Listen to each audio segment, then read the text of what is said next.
Assalamualaikum warahmatullahi wabarakatuh.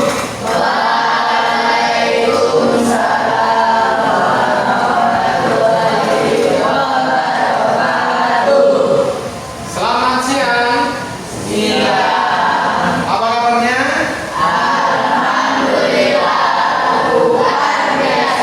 Oke, alhamdulillah. Pada siang hari ini sebelum kita memulai pelajaran, kita berdoa terlebih dahulu. Ketua kelas Mas Gilang, silakan untuk memimpin berdoa. Semua siap, berdoa dimulai.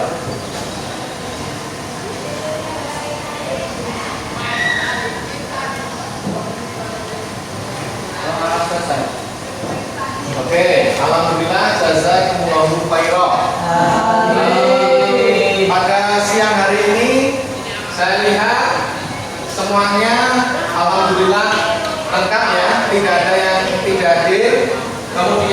Kemudian untuk tempatnya atau tempat belajarnya alhamdulillah juga rapi, bersih, tidak ada sampah yang berserakan. Tepuk tangan untuk kita semua.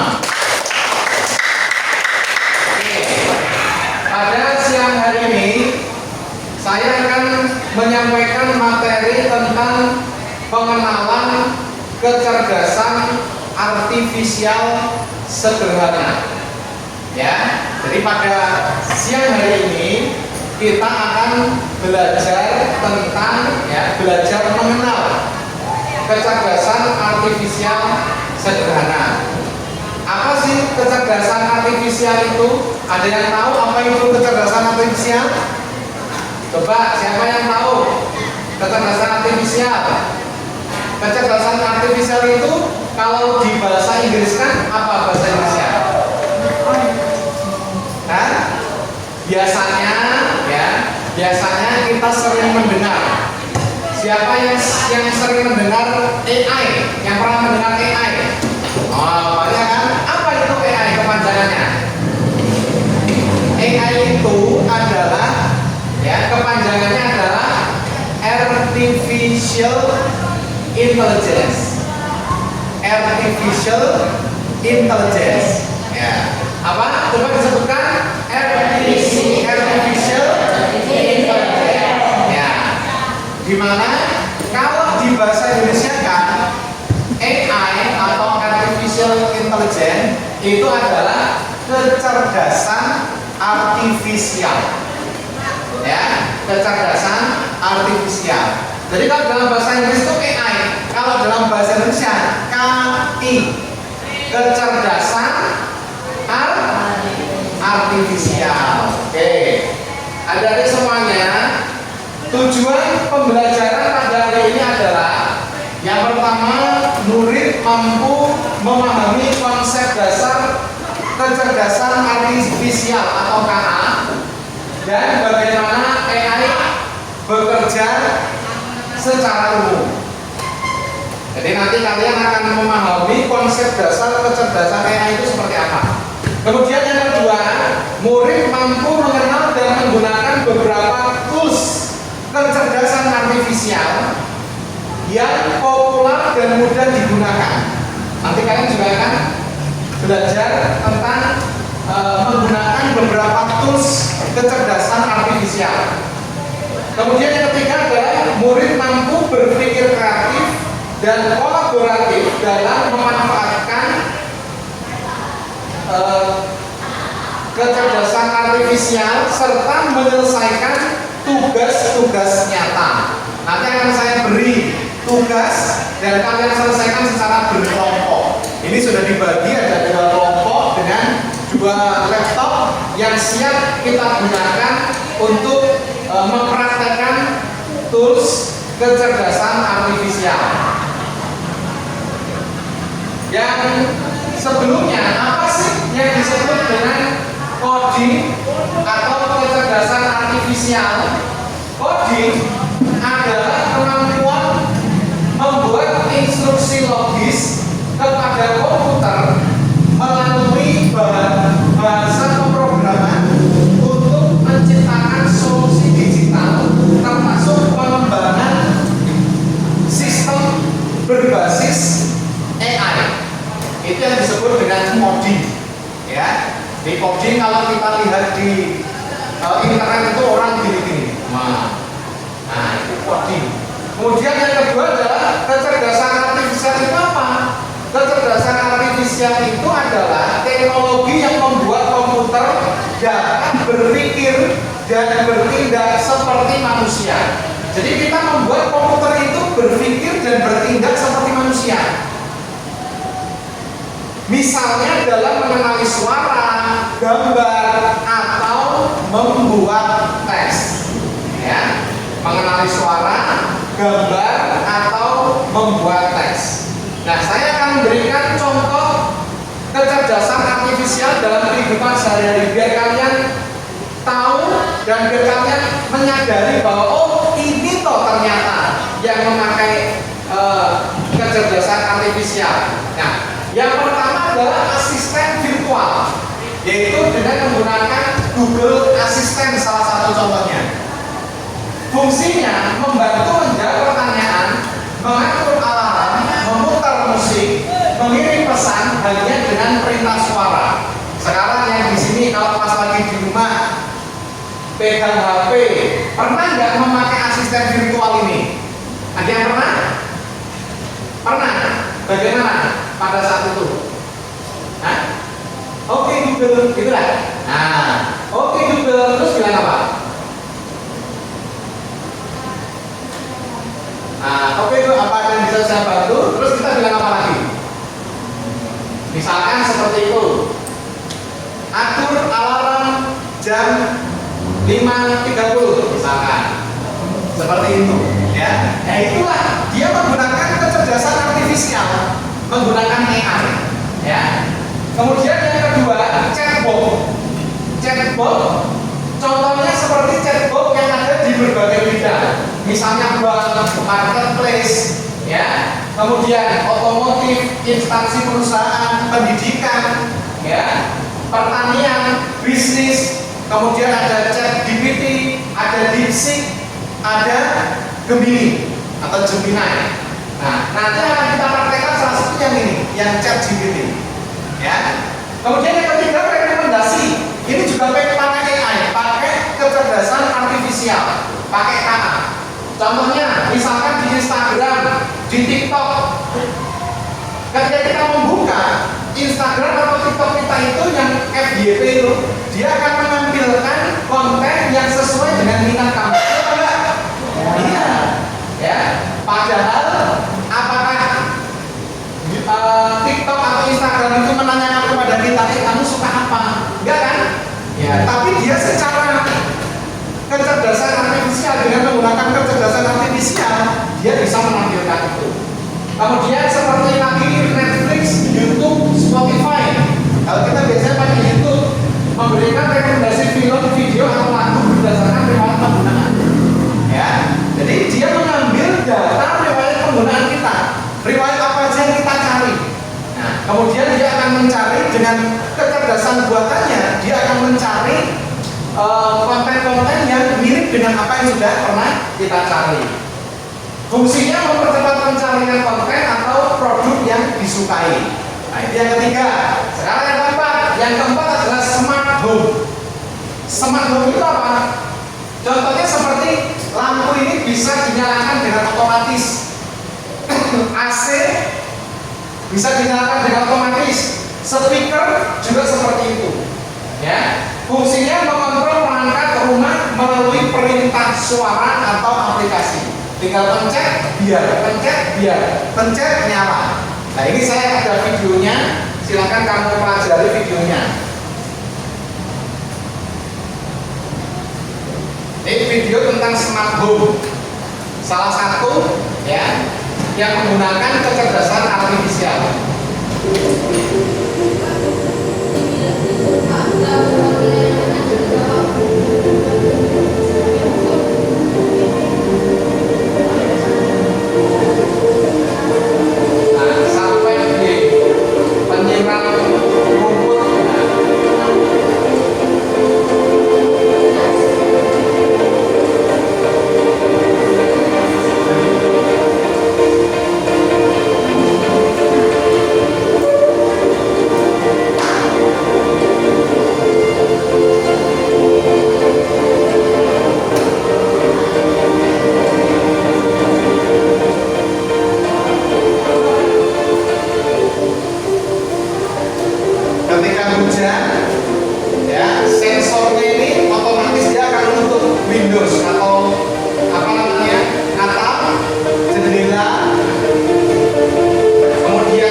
atau kecerdasan artifisial dalam kehidupan sehari-hari, yaitu terkait dengan smart home.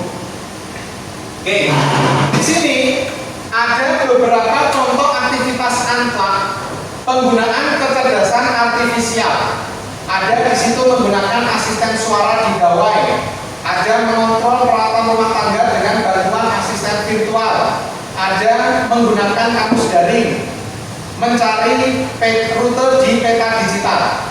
Nah, sekarang coba kamu identifikasi. Kira-kira dari aktivitas-aktivitas ini kan ada 1, 2, 3, 4, 5, 6, ada 12 aktivitas. Ya, mana saja aktivitas yang memiliki KA, memiliki kecerdasan artifisial, mana yang mungkin memakai KA, mana yang tidak menggunakan KA. Coba kamu identifikasi, ya. Sekarang kita identifikasi dulu yang memiliki KA, yang memiliki kecerdasan artifisial. Nih, ada menggunakan asisten suara di gawai. Apakah ini termasuk yang memiliki KA? Ya, betul sekali. Kemudian ada apa ini? Mengontrol peralatan rumah tangga dengan bantuan asisten virtual. Termasuk menggunakan KA? Ya. Kemudian bermain permainan secara luring. Bermain permainan secara luring, apakah masuk di yang memiliki KA, yang mungkin memakai KA, atau yang tidak menggunakan KA? Kira-kira masuk di mana? Nah, bermain permainan secara luring. Dua, yang mungkin memakai KA. Ya, mungkin dia bisa pakai, tapi dia juga mungkin juga tidak menggunakan KA. Kemudian nih saya lompati aja. Melihat video YouTube hasil rekomendasi pakai KA atau tidak, atau mungkin memiliki, ya, memiliki KA. Seperti tadi loh rekomendasi, ya kan? Nah, itu rekomendasi YouTube, ya. Sehingga kalau kita ini kita analisa dengan yang memiliki KA, yang mungkin memakai KA dan yang tidak menggunakan KA, nah kita bisa lihat ya. Yang memiliki KA itu seperti menggunakan asisten suara, nah itu milik KA. Mengontrol peralatan rumah tangga dengan bantuan asisten virtual, nah ini milik KA. Melihat video YouTube hasil rekomendasi, penandaan otomatis foto pada sosial media, di tag. Membuka ponsel dengan sidik jari, nah ini pakai KA. Mengendarai mobil otonom, otomatis Tesla tuh, ya. Kemudian yang kedua, mungkin memakai KA, nih, menggunakan kamus daring, mungkin bisa juga dia memakai KA. Mencari rute di peta digital, aplikasi editing video. Kemudian yang tidak menggunakan KA, bermain kuis di gawai, ya, di HP, bermain permainan secara luring, atau akses situs blog. Nah ini tidak menggunakan KA, ya. Nah, peluang dari adanya AI atau kecerdasan artifisial adalah yang pertama efisiensi dan otomatisasi. Ya, segala sesuatu bisa menjadi lebih efisien dan otomatis. Kita tidak perlu seperti kali tadi mencari konten atau video, kita tidak perlu mencari satu-satu, tapi sudah ada di dalam rekomendasi. Contohnya seperti itu. Inovasi produk dan layanan, jelas. Yang ketiga, akses informasi lebih cepat dan optimal. Kita dalam mengakses informasi bisa lebih cepat dan lebih optimal. Yang keempat, peningkatan keamanan cyber. Nah, selanjutnya di sini saya akan memberikan demonstrasi tools AI, ya, yaitu dengan menggunakan ChatGPT atau AI text generator.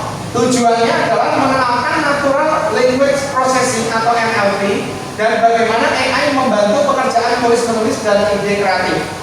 Contohnya misalkan ini promptnya. Jadi dia kalau ChatGPT itu menggunakan prompt, menggunakan ada kodenya. Buatkan puisi 8 baris bertema perjuangan dan harapan. Kalau kita sendiri yang membuat, ya, tidak menggunakan artificial intelligence atau kecerdasan artifisial, buat puisi 8 baris dengan tema perjuangan dan harapan seperti ini lama, Mas. maka kita akan coba membuat dengan menggunakan kecerdasan artifisial. Oke, saya buka OpenAI. Di sini ada tulisan ask anything, mintalah apapun, tanyalah apapun. Saya tinggal memasukkan saja. Buatkan puisi 8 baris bertema perjuangan dan harapan. Nah, seperti ini.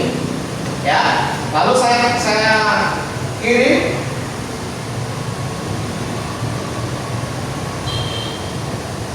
Nah, oh ini saya pakai mode yang lama. Ini saya gunakan mode yang cepat dulu. Ya, ini ada fast. Nah, ini ya. Oh, tapi dia sudah dapat ya. Nah.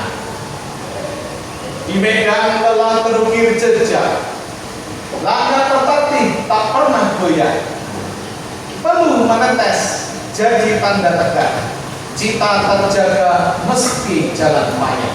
Nah, langsung dia buatkan ya, dia buatkan puisi 8 baris bertema perjuangan dan harapan.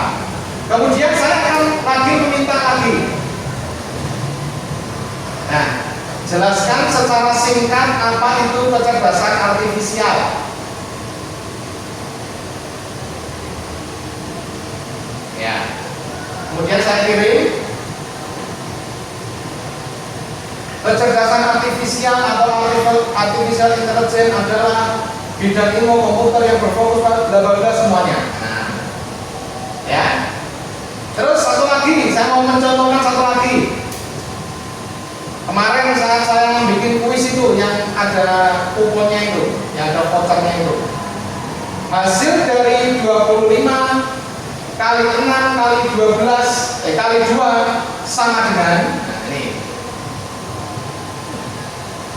Jadi dengan menggunakan kecerdasan artifisial pakai ChatGPT ini kita bisa tanya apapun, urusan astronomi, urusan geografi, matematika pun itu kita bisa. Nih ya, lihat ini. Nah, kita hitung langkah demi langkah. 25 kali 6 sama dengan 150. 150 kali 2 sama dengan 300. Jadi hasil 25 kali 6 kali 2 sama dengan 300. Seperti itu. Ya, itu sudah saya contohkan. Kemudian nanti setelah ini kalian akan mempraktekkan.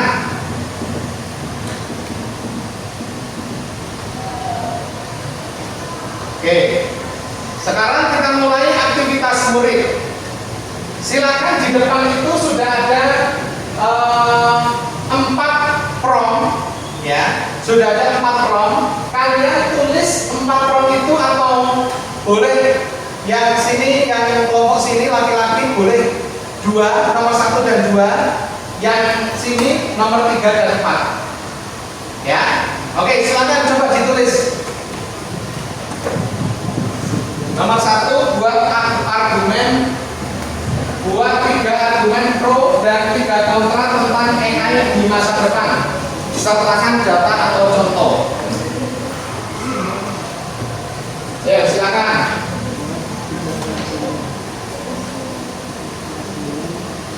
Kamu yang nomor 3 ya. Ya, buat ringkasan materi penjelasan.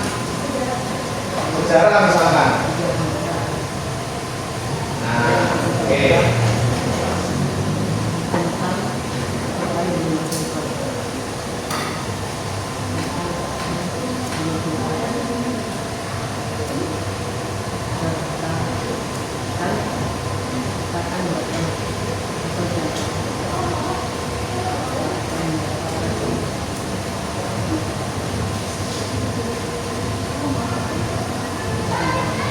Garis miring contoh.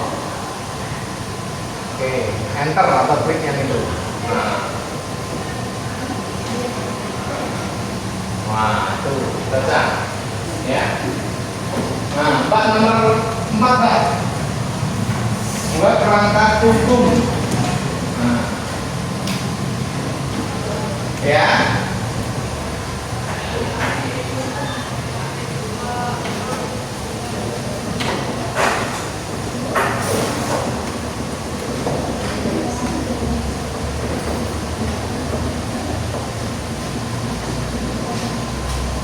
Yang nomor 2, ya, yang nomor 2, coba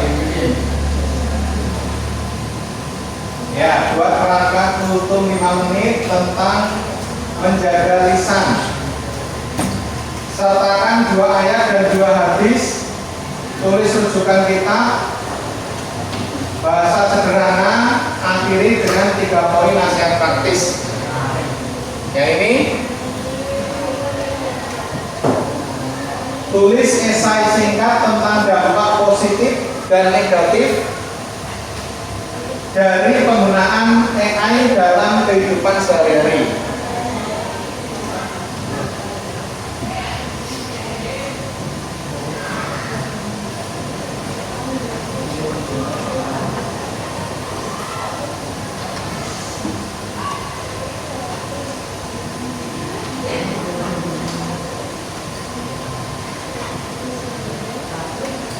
Sudah Mbak Najwa? Nah, ada nggak tuh? Ya. Oke ya, dilihat lagi isinya. Oke.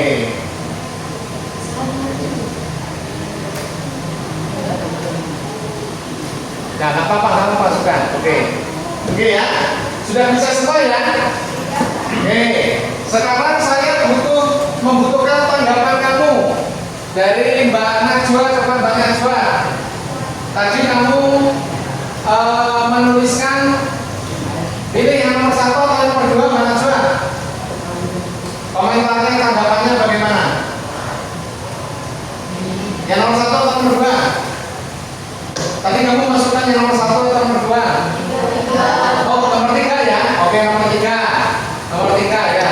Buat ringkasan materi pelajaran. Apa yang kamu masukkan? Pelajarannya? Hah? Sejarah. Kemudian apa yang dia munculkan? Gimana? Ringkasan materi sejarah. Iya. Oke, mata pelajaran sejarah. Jelas nggak kira-kira dari situ, dari yang dikasih itu paparannya? Jelas, bagus ya. Oke. Sekarang dari Mas Dada sama Mas Panji. Tadi nulis tentang yang nomor 2. Tulis esai singkat tentang dampak positif dan negatif dari penggunaannya dalam kehidupan sehari-hari. Ya, sudah tadi. Apa dia memunculkan apa? Oke, dampak positif negatif. Dampak negatifnya apa?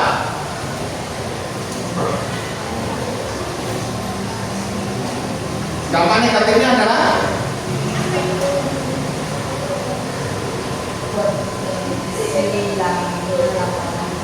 potensi hilangnya lapangan pekerjaan. Terus apa? Akibat otomatisasi. Oke. Ya, ternyata AI juga bisa memberikan dampak negatif, betul ya? Yang diberikan di situ kira-kira bisa jelas nggak? Bisa mudah dipahami apa enggak? Ya, ya. Oke. Kita lihat selanjutnya ya. Nah, kita melakukan refleksi dan diskusi penutup, tanya jawab dan refleksi akhir sesi. Apa manfaat AI yang paling terasa untuk kalian? Kira-kira manfaat AI yang paling terasa untuk kalian apa? Ada yang bisa menjawab? Manfaat AI yang paling terasa untuk kalian apa? Apa ya? Membantu belajar lebih efektif. Ya betul. Berikan tepuk tangan. Oke, selanjutnya nomor 2. Apa tantangan yang kalian hadapi saat menggunakan tools AI? Kira-kira tantangannya apa? Tantangannya apa kira-kira? Seperti tadi yang disebutkan Mas Zada tadi tentang pekerjaan tadi. Ya gak? Nah, nanti dengan adanya tools AI ini akan bisa menggantikan pekerjaan manusia. Yang ketiga, bagaimana AI bisa membantu kalian belajar lebih efektif? Bagaimana? Ya Mbak? Apa? Memberikan jawaban. Iya, langsung. Dia langsung memberikan jawaban. Bahkan tadi ketika tambah perkalian tadi tuh, dia memberikan urutan cara menjawabnya. Ya? Ya. Oke. Kesimpulan, coding bukan hanya tentang menulis kode, tapi juga tentang memahami cara berpikir logis, mendesain solusi digital, dan mewujudkannya melalui program komputer, terutama yang mendukung atau terintegrasi dengan sistem AI. Oke, alhamdulillah, jazakumullahu khairan. Ya, insya Allah itu yang bisa disampaikan pada kesempatan hari ini. Banyak salah dan kurangnya, saya mohon maaf yang sebesar-besarnya. Terima kasih, kalian luar biasa, kalian hebat, kalian pintar, kalian cerdas. Mudah-mudahan Allah paling manfaat dan barokah.